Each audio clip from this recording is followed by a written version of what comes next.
en disant, l'AES, c'est ceux-là que moi j'apprécie parce qu'ils font le job, c'est-à-dire chercher le bien-être pour leur peuple. Mais nous, Togolais, est-ce que chercher le bien-être pour leur peuple suppose en fait, je peux dire, quelque part ostraciser d'autres peuples pour atteindre eux leurs objectifs?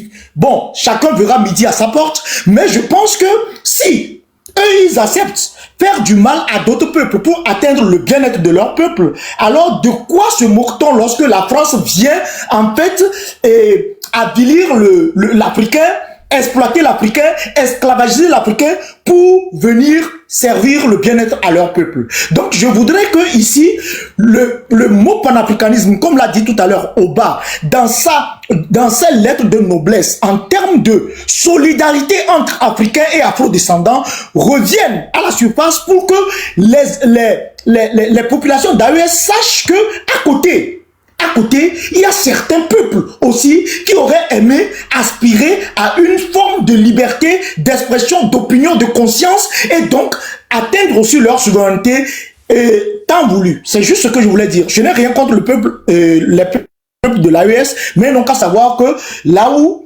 ils pensent que leur bien-être passe, ça ne veut pas dire que ce bien-être-là ce sera au détriment d'autres populations. Que ceux-là qui vont à ces conférences, et je finis par là, Madame Georgia, et que ceux-là qui vont à ces conférences aillent de leur propre chef, mais qu'ils ne nous mentent pas qu'ils vont dans le sens du panafricanisme. Merci à tous.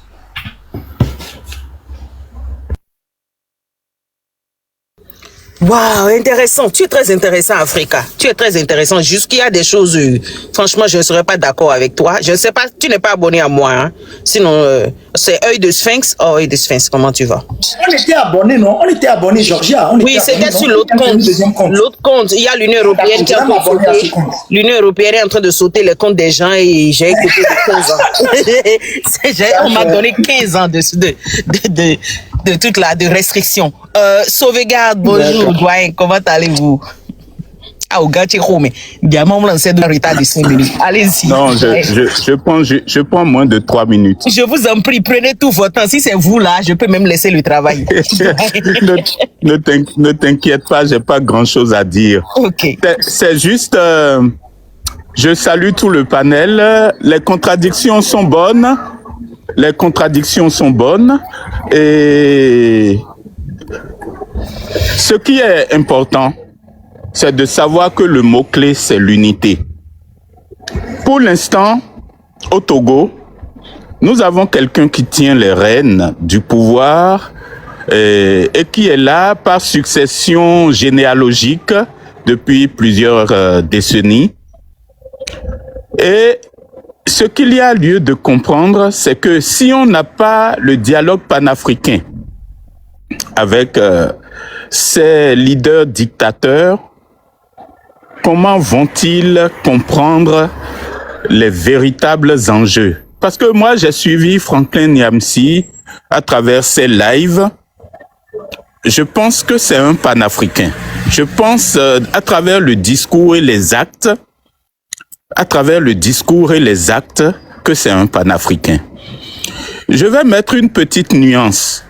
Vous voyez, par exemple, quand on parle de diplomatie, la diplomatie a son importance quand on n'est pas d'accord.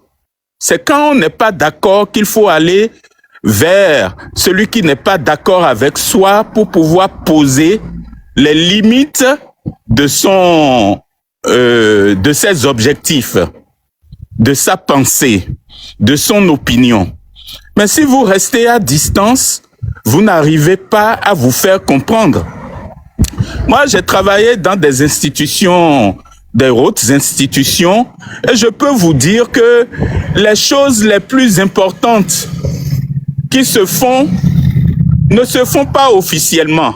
Ça se fait le soir quand vous avez fini de manger, quand vous avez fini la journée officielle, et dans les hôtels, là où il y a les conférences et autres, dans les centres où on vous a appelé, c'est là où vous prenez le contact, que vous nouez contact, que vous expliquez réellement votre pensée. Et ce que vous attendez, ce qu'on vous a demandé, les objectifs qu'on vous a demandé d'atteindre. Est-ce que vous voyez? Donc, le fait que Franklin, enfin, je parle sous toute réserve, mais je pense que le fait que Franklin Nyamsi se déplace au Togo en tant que avec sa casquette de panafricain, je trouve que c'est une bonne chose.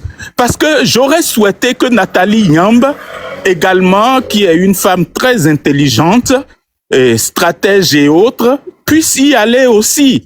J'aurais souhaité que Kémi Séba, également, puisse y aller aussi, parce que c'est là qu'ils auraient pu poser clairement les attentes qu'ils ont vis-à-vis du gouvernement de Faure. Bon, maintenant, on revient un peu en arrière. Le gouvernement de Faure, quand parallèlement la CEDEAO avait verrouillé avec d'énormes sanctions nos frères de l'AES, tout confondu, hein, les trois confondus sous prétexte qu'ils avaient fait des coups d'État, et encore, les coups d'État qui ont été faits là sont des coups d'État révolutionnaires. Quand les autres pays de la CEDEAO ont criminalisé carrément leur action vis-à-vis des pays de l'AES, le Togo a pris ses distances, et là, il y a eu une ouverture pour pouvoir poser au Togo un certain nombre d'avantages du fait de cet acte que le Togo a posé.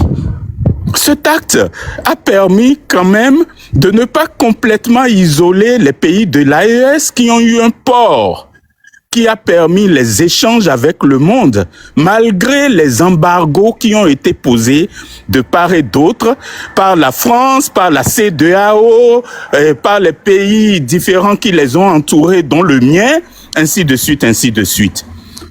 N'oubliez pas que le Bénin avait fermé les frontières avec le Togo, et que avec le Niger, pardon, et que pendant ce temps, le Togo a ravi la vedette au Bénin, et que tout ce qui passait par le Bénin aujourd'hui passe par le Togo. Ça, c'est un élément factuel.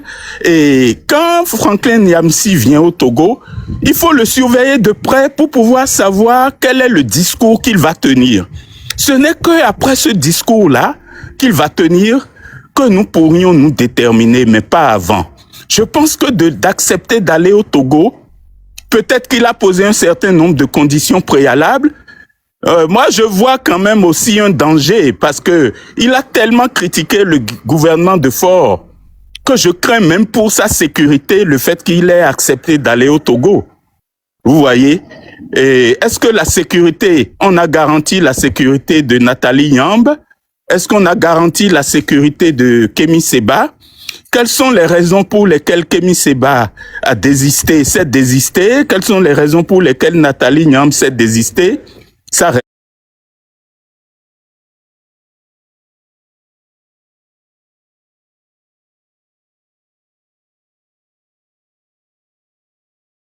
l'issue de la conférence pour voir si on parle vraiment de panafricanisme dans la nuance pour pouvoir apprécier. Merci. Oh non, on ne veut même pas que ça tienne. Oba, je poser une question. Oba, aide-moi à diriger l'émission. Là, il y a plus de monde. Aide-moi à diriger ça. Je rentre au travail et je vais souvent écrire en bas. Ok, ça va. Moi, je suis un dictateur. Vous ne tapotez pas, je vais bloquer les commentaires. Et Africa, oui, vas-y. Les gars, tapotez le live, on est 200 et Monsieur Sauvegarde. Tapotez, s'il vous plaît. Les gens nous disent, ceux qui dorment, les gens nous disent en bas dans les commentaires, ceux qui dorment croient en Kémi Séba. Écoutez, non, moi je vais vous répondre. Monsieur Sauvegarde, je pose juste une Ne question. répondez pas aux commentaires. Ne me coupez pas. Je pose juste une question, monsieur Sauvegarde. S'il vous plaît, laissez-moi finir. Africa, attends, Doyen. Doyen. Oui. Doyen. Oui. Par respect, ne répondez pas aux commentaires. Celui qui veut échanger avec vous, il n'a qu'à faire sa demande, il monte, et puis il va faire sa demande. Voilà. Ne répondez pas aux commentaires. C'est un jeu que les gens jouent. Et quand vous allez rentrer dans leur jeu, c'est pas bon. Ok, mais je tiens quand même à faire une remarque. Parce que... Vous pouvez faire la remarque, mais ne répondez pas comme Non, je ne réponds pas. Mais je fais la remarque quand même. La remarque est la suivante. Alors, ceux qui vilipendent Kémy Séba, allez faire déjà le quart du tiers. Si vous avez quelques notions mathématiques. Allez faire le quart du tiers de ce que Kémy Séba a fait de combat et vous aurez droit à la parole. Vous avez compris? Kémy Séba, là, une personne debout qui a compris les enjeux du 21e siècle. Allez faire le quart du tiers de son combat aujourd'hui et vous aurez, en termes de venir dire des choses de cette nature-là, avec des arguments, moi je vous écouterai, mais pour l'instant je peux même pas vous écouter parce que personne ne vous connaît. En fait, Kémy Séba, on le connaît au moins. Lui, au moins, il a fait quelque chose. Voyez-vous, il a fait quelque chose. Kémy Séba est l'Africain aujourd'hui au 21e siècle le plus connu dans le monde entier. Vous, un microbe là, personne ne vous connaît. Mais vous êtes là, vous avez rien fait de votre vie et vous venez vous oser critiquer des gens qui font bouger, qui font bouger des politiques entières. Vous êtes vraiment à plaindre. Merci beaucoup. Oui. Africa, vas-y. Tu as une motion. Alors, Monsieur Sauvegarde, bonsoir. D'abord, je vous ai écouté avec attention. Avec plein d'attention, je me suis rendu compte que oui, vous êtes en train de... Je ne sais pas si vous connaissez le régime togolais, si vous êtes togolais, mais ce serait prétentieux de penser que ce groupe de panafricains qui arrive va dire quelque chose et ce gouvernement-là va exécuter. Nous sommes à notre 23e, en fait, négociation avec ce régime, où ce régime a dit oui, je vais faire ci, je vais faire ça. Que ce soit en fait ses propres partenaires bilatéraux et multilatéraux. D'accord? Je dis et je le répète, peut-être que vous connaissez mieux le gouvernement togolais que moi. C'est pourquoi je vous ai posé la question si vous connaissez réellement ce gouvernement. Et ici, avec tout ce que vous venez de dire, je me suis rendu compte que non, le Burkina n'a jamais été sanctionné en termes d'accès au port du Bénin ni du Togo. Le Niger a été je peux dire dans cette escalade que tous les Africains ont dénoncé. Donc, que Fort s'inscrive dans cette dénonciation des Africains ne fait pas de lui un panafricain. Ça, c'est le premier point. Le second point, aujourd'hui, il y a un adage chez nous les fonds et les évêques qui disent en fait que quand tu détestes la viande du porc, tu ne partages pas cette viande avec tes dents entre tes amis. C'est pour vous dire quoi? C'est pour vous dire que lorsque vous voyez quelqu'un qui n'est pas dans une démarche panafricaine, lorsque vous voyez celui-là, qui est d'ailleurs un rejeton de quelqu'un qui a assassiné Blaise Compaoré, qui a combattu Gbagbo, ce sont les militaires togolais qui sont allés protéger l'hôtel du Golfe. Mais qui trompe qui? Qui veut tromper qui? Et aujourd'hui, parce que cet individu est bouté dehors, parce que les Togolais se sont levés contre lui, la politique de Faure Gnassingbé n'a jamais été une politique intérieure. Et Sankara, oui, exactement, pas Blaise Compaoré, mais Sankara. La politique de Faure Gnassingbé n'a jamais été pour les Togolais. Il cherche toujours à redorer son blason à l'extérieur et pour les Togolais, il s'en bat les steaks. Et ça aussi, c'est à prendre en compte. Qu'est-ce qu'un panafricain va venir dire à Lobé que ceux-là ne savent pas déjà? Droits de l'homme bafoués. Les femmes violées en détention. Femmes violées en détention. Ça veut dire qu'on importe le viol comme arme de guerre que nous décrions dans dans l'Afrique centrale, on l'importe aujourd'hui en Afrique de l'Ouest. Et ce n'est pas seulement en fait des milices, mais une femme qui est violée. Ça veut dire que dans une gendarmerie, une femme qui est emprisonnée avec son bébé de 6 mois, panafricain veut venir dire quoi à celui-là?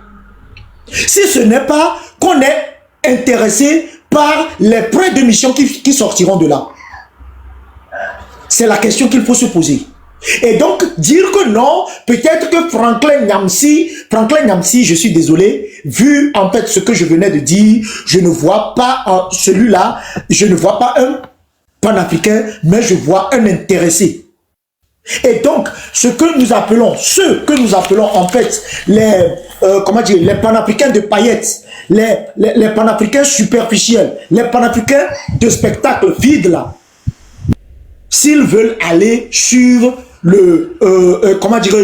la conférence à Lomé et prendre leur per diem et venir se moquer des autres, tant mieux, c'est leur droit. On ne peut pas leur envier. Je finis juste en disant que lorsque vous avez en face de vous un régime moribond, incompétent, sans vision, qui juste est là pour son fauteuil, quelqu'un qui fait 20 ans sans construire une université, sans construire un hôpital, sans construire une autoroute, Georgia l'a bien dit tout à l'heure.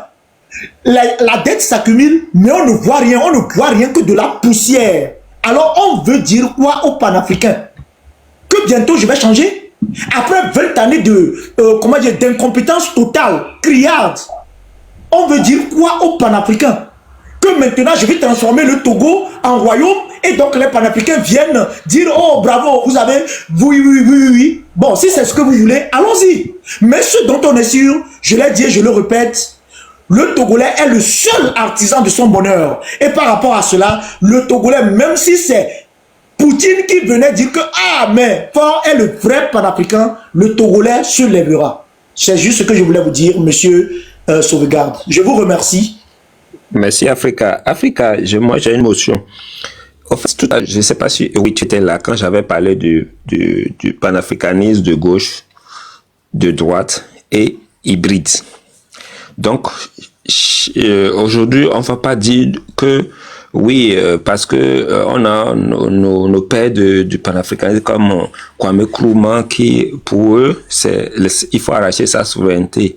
Peut-être il y a des modérés, des centristes dans le mouvement. Parce qu'à la base, c'est une philosophie ou, comment on appelle, un mode de raisonnement ou une force de mobilisation contre toute force de domination. Maintenant, la base du panafricanisme, c'est l'unité et la solidarité entre les Noirs. Parce qu'il y avait les Noirs de la diaspora et les Noirs du continent africain. Vous voyez. Maintenant, aujourd'hui, le monde a évolué. Moi, je ne suis pas contre ceux qui disent qui sont des panafricains et qui travaillent autrement. Donc, chacun a un système. Donc, je ne peux pas critiquer le professeur Yamsi s'il va là-bas. Je ne peux pas critiquer la grande sœur Nathalie Yamsi, elle va au Togo. Et j'ai dit tout à l'heure, soyons intelligents. Faisons une réflexion collective, c'est-à-dire ce qui se passe aujourd'hui dans le monde, jetons un coup d'œil dans la géopolitique. Peut-être que dans l'avenir, le Togo va se rallier à l'AES, on ne sait jamais. Donc, on dit, petit à petit, l'oiseau fait son nid. On ne peut pas se lever du cou et faire ce qu'on a envie de faire. Il faut une stratégie politique qu'on doit mettre en place. Maintenant, le Togo ne peut pas se lever aujourd'hui, dit, et qu'il arrache sa souveraineté de force.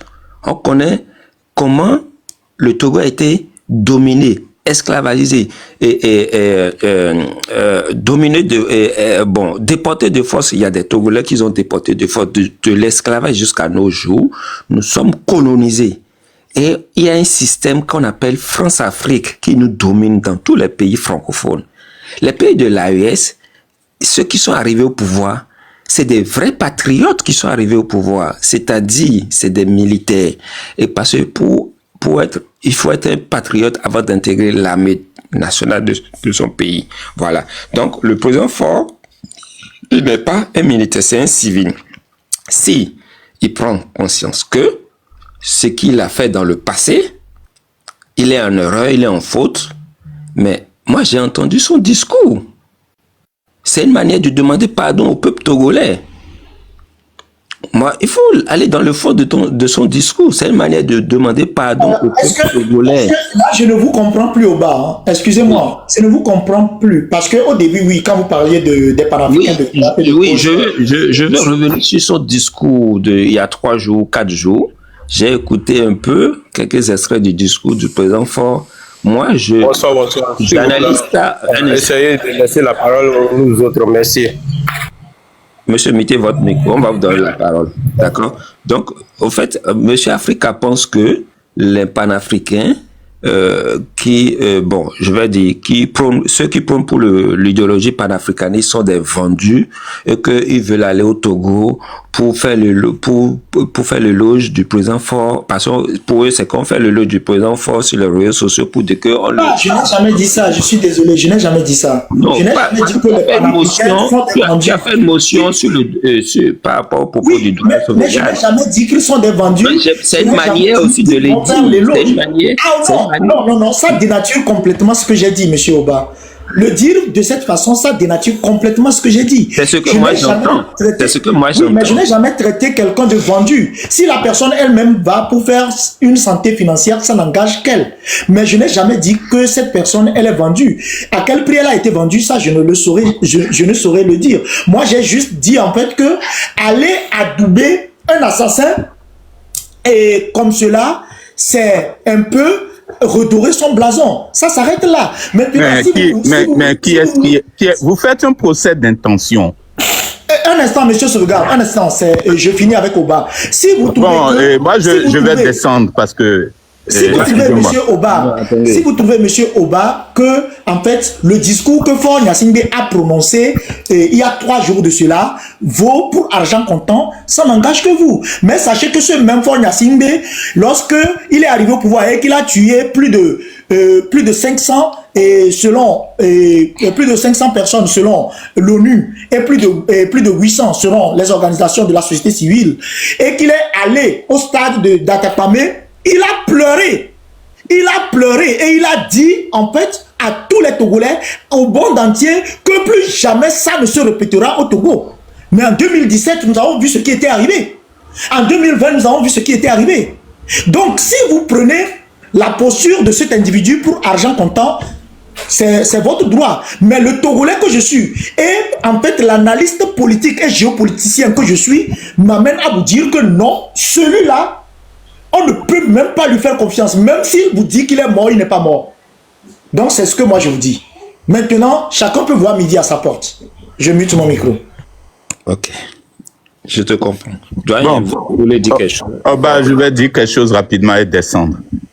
Et vous savez, il y a un fait là qui s'est produit de façon assez triviale. Hein. On a proposé à un jeune qui est sorti des universités, on lui a proposé, il est rentré dans une entreprise qui fabrique des paires de chaussures. L'entreprise a une culture d'entreprise qui jusque-là s'est développée en disant, bon, voilà, dans la forêt tropicale, nous avons un peuple de chaussures, ils sont dans la forêt.